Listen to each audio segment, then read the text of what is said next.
There are times in our lives that the Lord will lead us in a different direction to build our character that will give Him glory.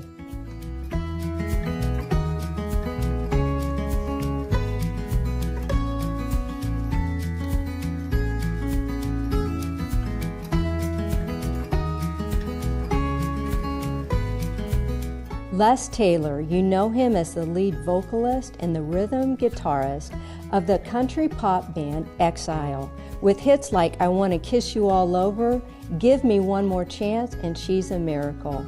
And he has appeared on the Grand Ole Opry over 100 times.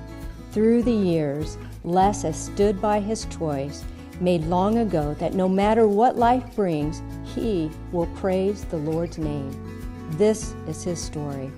This is today's Nashville. This is Faith. Les, I am thrilled to sit down with you here in Nashville. Well, thank you. I'm thrilled to be here. I was just so excited that you wanted to be on our show.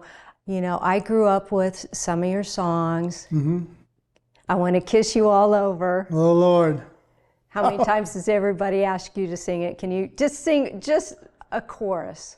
I want to kiss you all over and over again.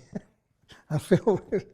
That's okay. I want to kiss you all over, bum, bum, bum, till the night closes in, till the night closes in. Do you sing it every time you go on? Yeah. Out? Yeah. Yeah, if we didn't, it's our most requested song to date. And that was 1978. I know. Yeah, it's if we didn't do that song, the folks wouldn't like it too much, and we wait till like actually the last song of the show to do that song. And if we didn't, like I said, they'd probably throw cans at us or whatever. Well, tell me how you got into music and growing up. You grew up in London, Kentucky. London, Kentucky. Mm-hmm. Yeah. Yeah, I grew up on a 40-acre farm. My mom and dad, I'm the youngest of 9 kids. I grew up on, like I said, the 40-acre farm, and then we sold that like in 59, I think, maybe. We were living like halfway between London, Kentucky and Manchester, Kentucky, coal mining country. And we sold that place and moved into town, into the city limits of London, Kentucky. And that is when I started playing guitar. My cousin and I, he's from August to December, older than me. And how old were you? I think I was like 12 and a half. We started playing guitar. Both of us started playing the very same day. His father had an old K F-hole acoustic guitar, and we learned how to play on that until we could get better instruments. So what happened after that? Back in those days, instrumental groups were real popular. And you had guys like Dwayne Eddy, Johnny and the Hurricanes. All those groups were instrumental groups. And we started playing. We formed a group called the Wanderers. It was myself, my cousin, a guy named Roger Bentley, Freddie Aiden on saxophone, Sam Grigsby on drums, and Bill Bruner on bass guitar. And we did instrumental stuff for the longest time. And I was sitting in homeroom on a Friday afternoon waiting for school to be out, and over the intercom it said, the Wanderers will be performing for our sock hop at the high school gym this evening at whatever time, 7 o'clock or whatever it was. And I thought, wow, that's nice. Wish they would have told me. So we played that night, and we made $4 a piece. And there was a skating rink south of town. And word got out there before we could make it down after the show. The guy's name was Lester Finley. He owned the place, and word had gotten to him that we had a group, and we went down, and he talked to us that night. It was a great hamburger place and restaurant, and had a skating rink in the back. And we went down there after the show to get something to eat, and he hired us to play every Thursday night at the skating rink after he got word that we had a pretty good band, I guess. I don't know if that was the word he got or not, but he hired us. So. Well, after that, how did you become a member of the Exile band? Exile started playing in Richmond, Kentucky in 1963. Then I started playing when I was in 1963 with a group from London, Kentucky. Well, later on, I joined a group from down the road in Corbin, Kentucky, which was 12 miles away.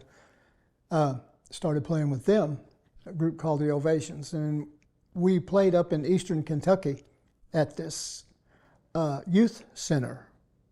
And Exile would perform there on different nights, but on occasion, we would perform with them. They would set up on one end of the building, we would set up on the other end of the building and switch off sets. And so that, as time went by, their guitar player went into the service. And J.P. Pennington, who is the only original member, founding member in the band at this point. I went to see them in 1965 or 66, I believe it was, at a place that they performed at in Richmond, Kentucky, all the time, or a lot, called Specs. So I went down to see them, and I heard that J.P. was playing bass at the time, and I heard their guitar player was leaving, so I told J.P., I said, and I didn't know J.P. played guitar, but I told him, I said, if you guys decide to take on a guitar player, I said, I would love to be that person. And he said, okay. So 15 years go by.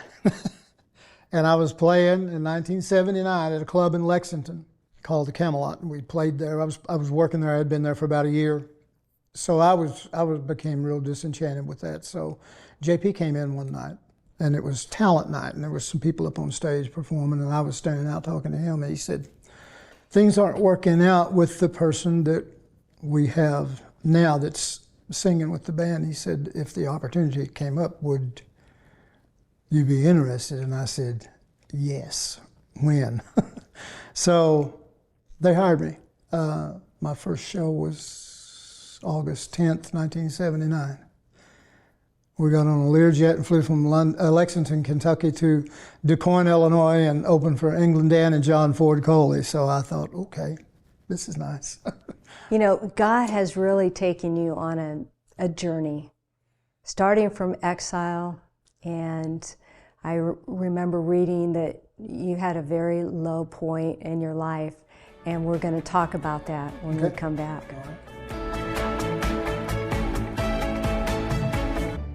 Les, we were talking earlier about your journey that God has taken you from the band to Exile, and you were with them, and then you kind of went out on a solo right for a while. And let's talk a little bit about your faith and what God has done in your life, and some of the songs that you've written, like In God We Trust. And I remember reading a part of your history that you were at a very low point in your life, and I shared that with you, of Pastor John Hagee.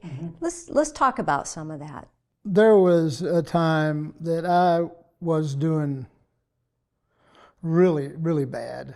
I had gotten into pain pills pretty heavy, and it was just, I don't know, it was just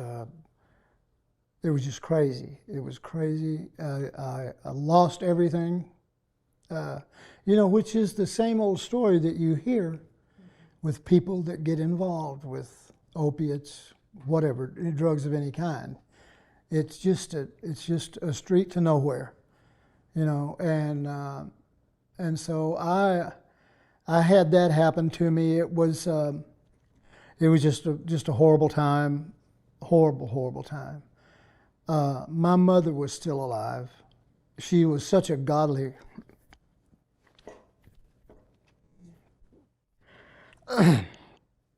excuse me. Okay. She was a godly woman. She was a prayer warrior.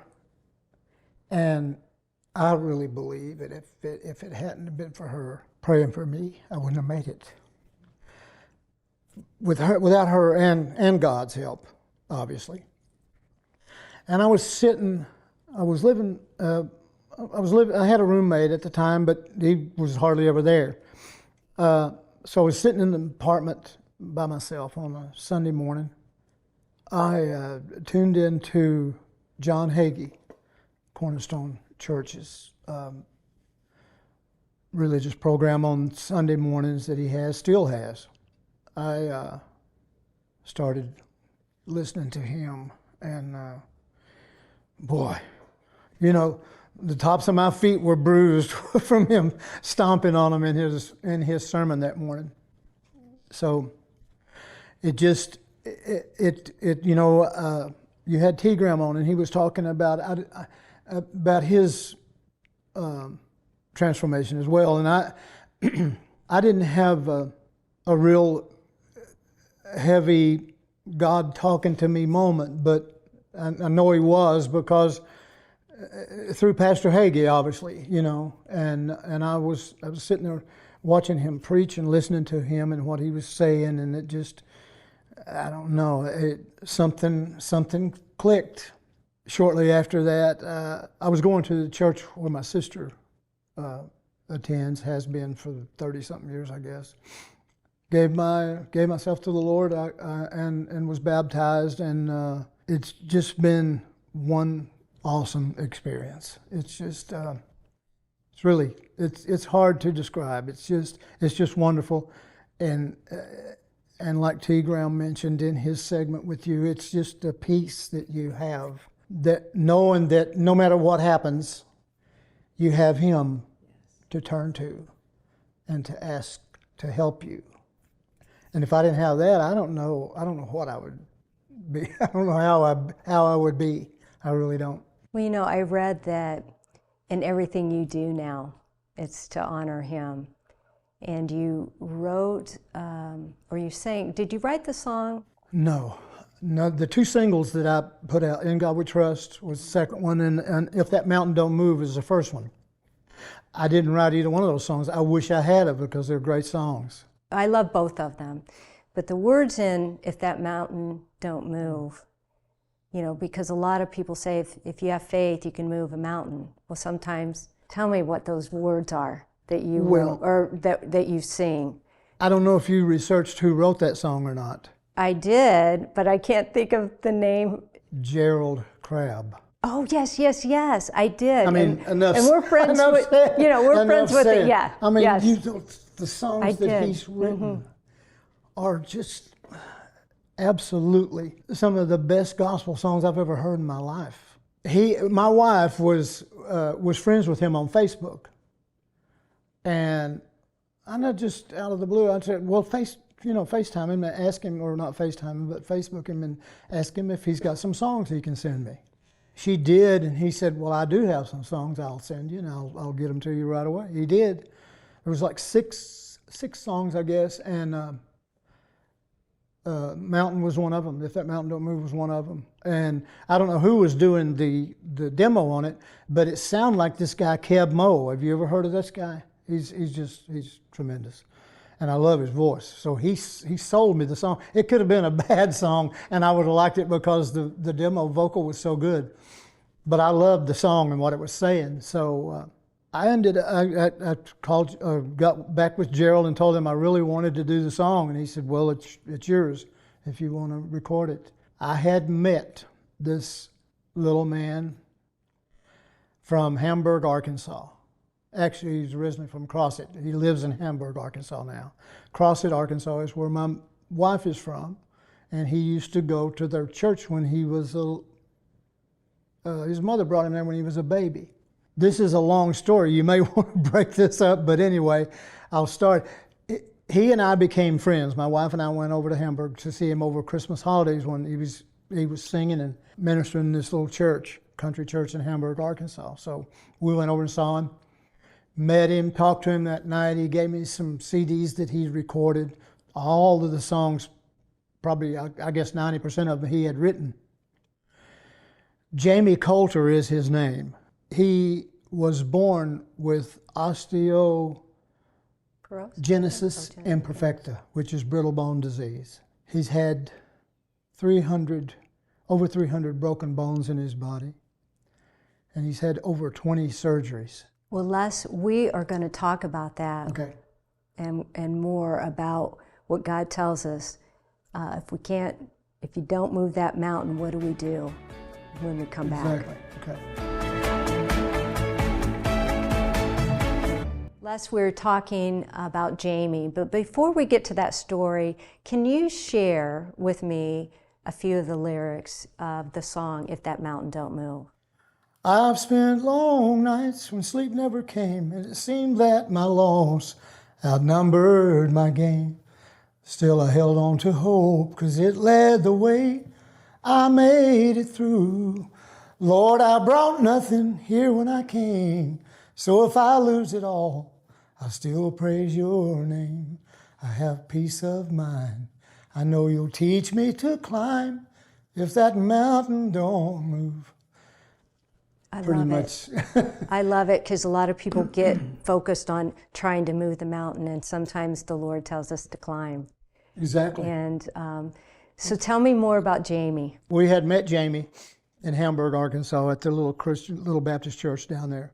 We got to talking, and he called me one day and he said, do you want to record that song that you got from Gerald? We'll go in the studio if you do, and we'll go whenever you want to go. So he took me into TBN Studios out in Hendersonville, and we cut that song. Jason did back vocals, and there was a lady by the name of Charlotte, I think her name was, that sang back vocals on it. She's just a terrific singer. You would know her, and I'm so sorry that I don't remember her name, but we ended up cutting that song. Jamie, I mean, he took care of everything with this, you know, the cost of doing it, of the recording the song, and we released it. If it hadn't been for Jamie, I wouldn't have been able to do those songs. I wouldn't have. Probably at some point later on, I would have gotten to it. Maybe, I don't know, but he kind of pushed me to do that, to do these songs. First one in particular, we recorded the song, we put it out, and it went to #1. There's an online reporting gospel music entity. It's called Cashbox. It used to be in print, but now it's an online company. It went to #1 there. It went to #1 in Christian Voice. So after that, we went in and did a song that Jamie wrote called "In God We Trust." Yeah, I want to hear about that. What's the song all about? Well, it's part patriotic. It's part spiritual. We once could pray in all of our schools, but it's different now. They're not the same. The question is, who is to blame? You know, and then the chorus it goes, it's time to get back to "In God We Trust." It says, we fly our flag with pride we salute. We're #1, red, white, and blue. We should all agree we've had enough. It's time to get back to "In God We Trust." And isn't that the message for today? It's more so now, way more so now than it was when we recorded it and released it. What would you say to somebody that has gone through the similar struggles that you have gone through? Grab hold of all of the love of Christ that you can get into your life. I mean, you know, I grew up in the church. My mom and my dad were very super religious people. They took me to church every time they went, which was all the time. All of us kids that were left still at home, we went to church until we moved out of the home. So it was, you know, I was raised in church, but I got away from it. I strayed away thinking that I knew a better way to handle my life, and I didn't. And it took me a while to find that out. And, you know, the stuff that I have put myself through over the years, it's nobody but God who got me through that. Nobody but God who got me through that. It's just, I'm not supposed to be here. It's His will, you know, that I am still here. Now you went through the solo career. God gave you that time, and you reunited with Exile. Mm-hmm. And tell me where God is leading you now. Well, I'm just trying to be what he wants me to be. And again, like T. Graham said, I'm not so sure what that is, what he wants me to be, but I'm doing what the teachings are, and that is, if I can bring somebody to the Lord, that's what I want to do, and I want to be a beacon for somebody else to follow, and I hope I can do that. I hope I can be that person that may say something to somebody in our travels, whatever, that will make them think about, where they are and where they want to go and what they're doing. Well, let's go and talk about your traveling. What's it like to be on the road? How many hours or days are you on the road now? We do probably, I guess, 60, 70 shows a year. It's as much fun or more now than it was back in the 80s when we were having the hits, because most of that I don't remember. I really don't, and that's sad. That's sad that you work to get the success and then you do everything you can to ruin it. It's so stupid, the thinking. I used to think that I couldn't go on stage and perform unless I was high or I was drinking or something, So that's not the case anymore. And it's so great. And your music has kind of transformed too. Mm-hmm. And you've been on the Grand Ole Opry how many times now? Over 100 times. Over 100 times. What's that like? It's just the ultimate place to be with your music. If you're in country music, whatever, gospel music, country music, R&B music, they have all that on there anymore, on the Opry, pretty much. And, we were doing, real quickly, I'll try to share this with you. We were doing the Ryman one night. They moved down there during the winter months, some of them. And we were doing the Ryman.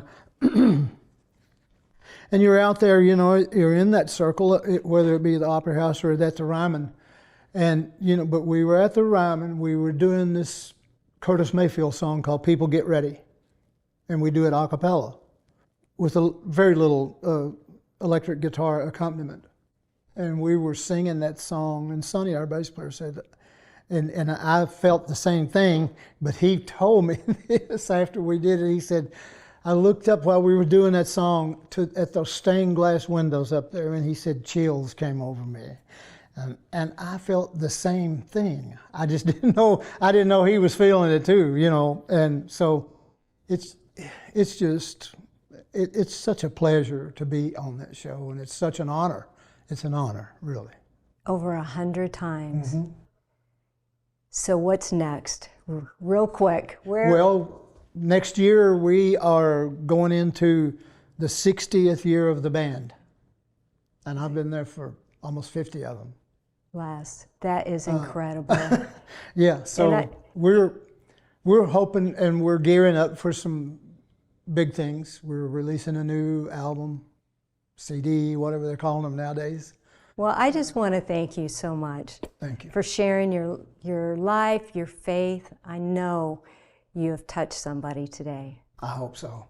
Thank you, Les. That would be my wish. Thank you. My friend, if that mountain doesn't move, just remember that sometimes the Lord wants you to climb it. Do it today, and whatever you do, give honor and glory to Him. This is today's Nashville. This is faith. Amen.